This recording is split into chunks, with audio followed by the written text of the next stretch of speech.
This video is brought to you by Miniature Market. Thousands of board games, discounted prices, miniaturemarket.com. Hello my friends, the Game Boy Geek here. Hey, sitting on the throne as the king is a place where a lot of people would love to be.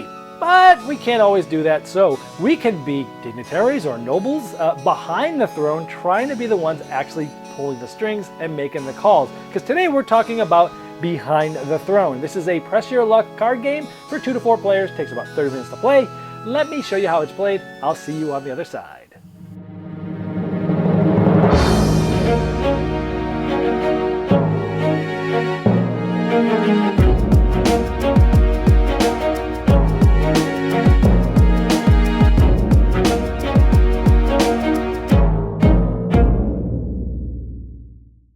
Behind the Throne is a press your luck game. The player, whose turn it is going to flip the card over. Then they have a decision to make. Do they stop, or do they continue to press their luck?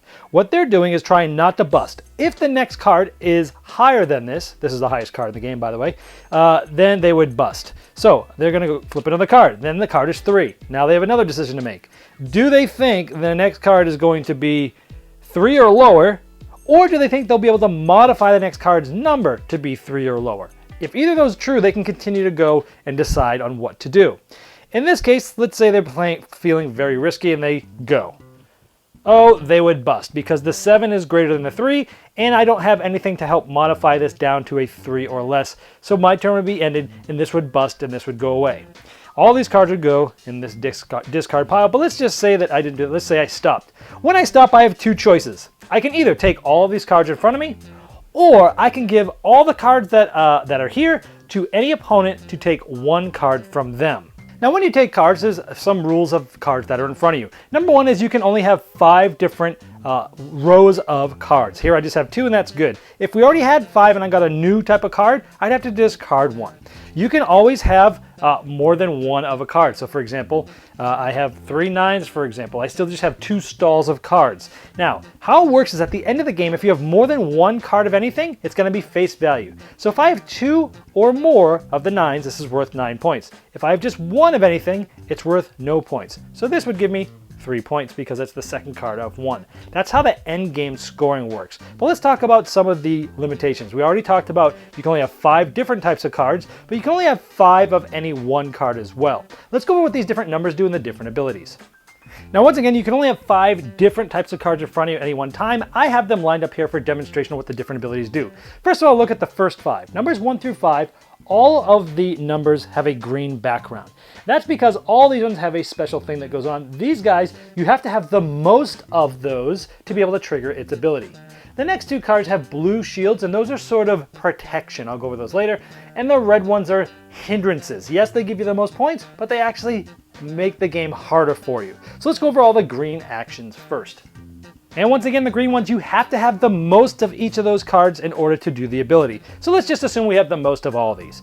The green one, number 1, you can basically make any number 3 less. So when you're flipping over cards when you're doing the press your luck, I always said if you could modify the number. This helps you modify the number down 3 so that you can possibly get it. Now when you do an action, you flip it like this to say that you cannot do it again this round. By the way, if I did not have the most of this number, or for any of those green scored cards that I don't have the most, I leave them like this, meaning I can never use the ability. Once I have the most of a character that has one of these green shields, I flip it up knowing that I can use it, but then again, after I use it, I exhaust that for 1 full round until my next turn.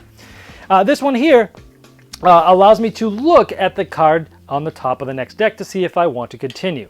This one says I can either add 1 or subtract 1 from the card. Now, all these green ones, you can just use a bunch of them. So I could say, hey, I'm going to subtract it by 3, I'm going to subtract it by another 1, and that's 4. The number 4 here allows you to subtract 2 from a number.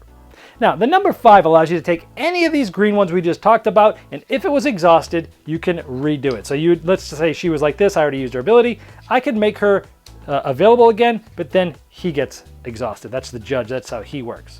Now the next 2 guys are hindrances. Now we talked a little bit about swapping cards. If you remember, if you're going to stop when you're pressing your luck, you can take all the cards, or you can give all those cards to 1 player to swap for 1 card. If an opponent has this card here, you have to swap for this card. So it sort of protects him from having things swapped from him. Now there's one part of the game I haven't told you about yet.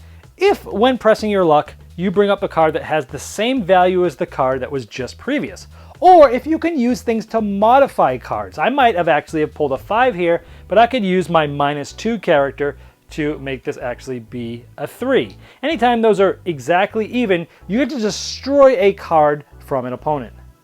Now we had just talked about the Minstrel who helps us from defense against swapping. Well, the Alchemist stops us from that destroying we just talked about. If someone wants to destroy a card from you, they have to destroy your Alchemist. If you have multiple ones, well, they destroy one of them, and then later on someone's going to have to destroy another one of them. These last 2 cards are the Hindrances we talked about. They're a lot of points, but for the Queen.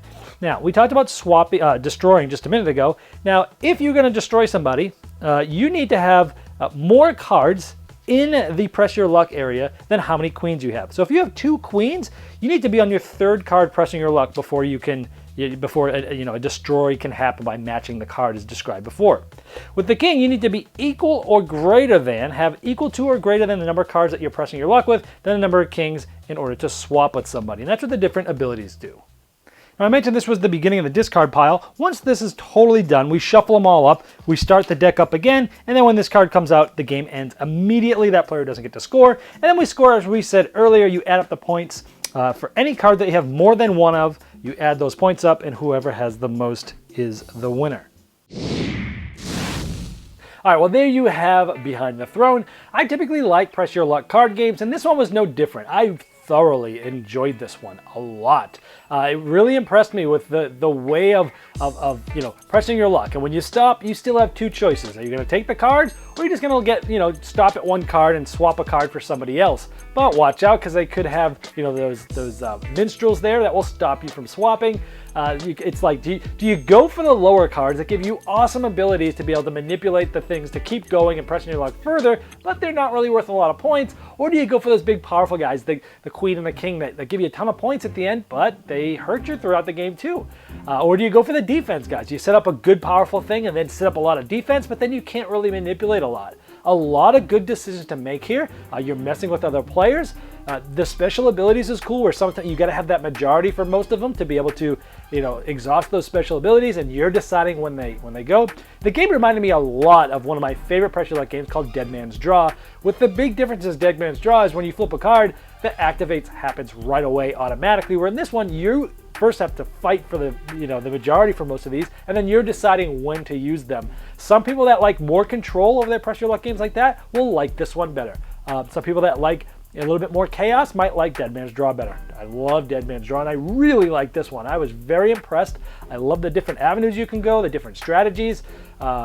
Excellent, excellent game. I highly recommend Behind the Throne.